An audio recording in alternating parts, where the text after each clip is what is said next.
Pemirsa, rapat pleno DPP Golkar yang membahas persiapan musyawarah nasional ke-9 Partai Golkar di Bali berakhir ricuh.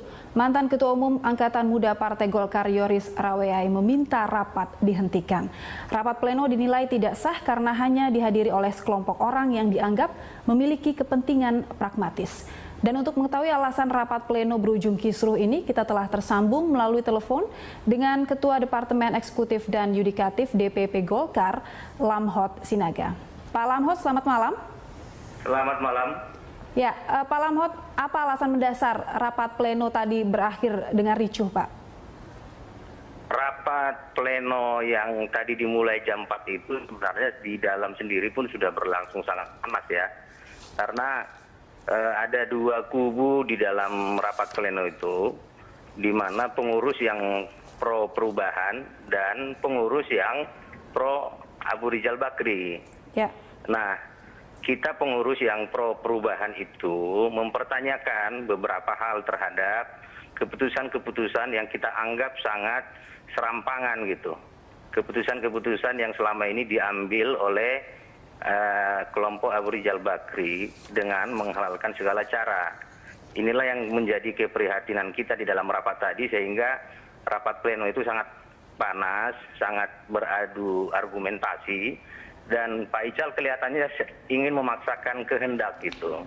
Ingin memaksakan bahwa Munas itu harus dilaksanakan November yang akan datang.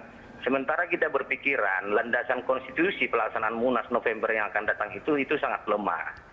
Karena Munas Pekanbaru itu telah menetapkan pelaksanaan Munas berikutnya adalah berdasarkan anggaran itu Oktober 2014. Sedangkan rekomendasi adalah 2015 Januari. Nah, kalau dilaksanakan November tidak mengacu kepada ADART, juga tidak mengacu kepada rekomendasi. Itu yang kita pertanyakan semenjak Rapim dilaksanakan di Jogja kemarin, dan tadi muncul lagi di rapat pleno dan situasinya sangat panas. Nah, itu yang membuat yang memicu rapat pleno itu sangat berlangsung panas. Lalu ya, terus.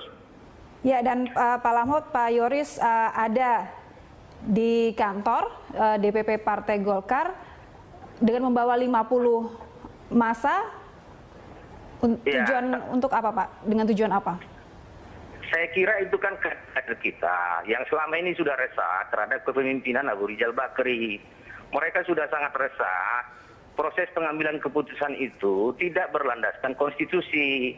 Semau-maunya Pak Ical aja dengan kelompok-kelompoknya. Ini yang kita tidak mau, dan justru kader-kader kita ini selama ini melihat mulai dari proses bulan Agustus yang lalu pasca Pilpres ya, kita melihat bahwa Pak Ical ini selalu memaksakan kehendak.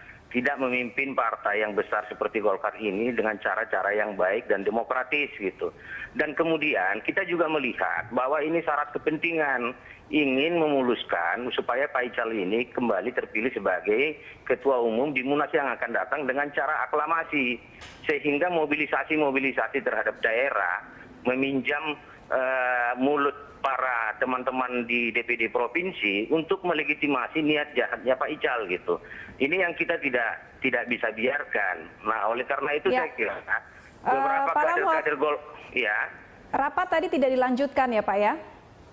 Rapat itu dengan setia kita tunggu tadi ke beberapa pengurus di situ. Saya kira kita tunggu Pak Ical karena begitu situasinya chaos tadi, Pak Ical terbirit-birit. Kenapa Pak? Pak Abu Rizal memutuskan untuk tidak melanjutkan rapat, Pak Lamhot? Ya, saya nggak tahu ya, karena memang tadi kita menunggu dengan setia. Tapi kan Pak Ical begitu keluar dari persembunyiannya dengan para kelompoknya, begitu keluar dari persembunyiannya, dia datang ke ruang pleno, dia hanya menyatakan bahwa rapat pleno dilanjutkan besok sore karena situasinya tidak kondusif, maka rapat saya tutup. Nah, pada saat dia mengatakan begitu, tiba-tiba meninggalkan ruangan. Itu saya kira juga tidak fair ya, karena beliau tidak boleh meninggalkan ruang pleno begitu saja, atau bahkan tidak boleh menutup pleno hanya begitu saja. Harus ditanyakan bahwa pleno ini harus dilanjut apa tidak.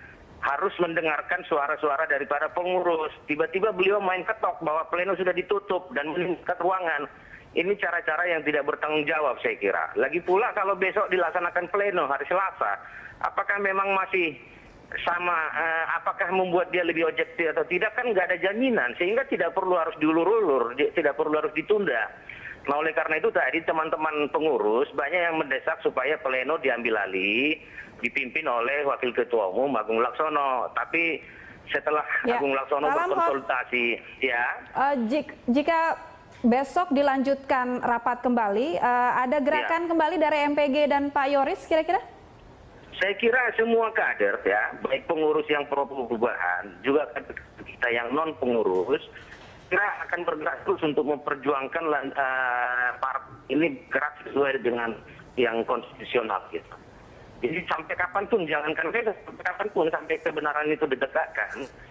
Mudah-mudahan nanti malam ini Pak Ical itu tidur, lalu kemudian menyadarkan dia supaya besok dia bisa bertindak adil dan demokratis gitu. Baik, Pak Lamhot Sinaga, terima kasih sudah bergabung bersama kami di Berita. Terima kasih.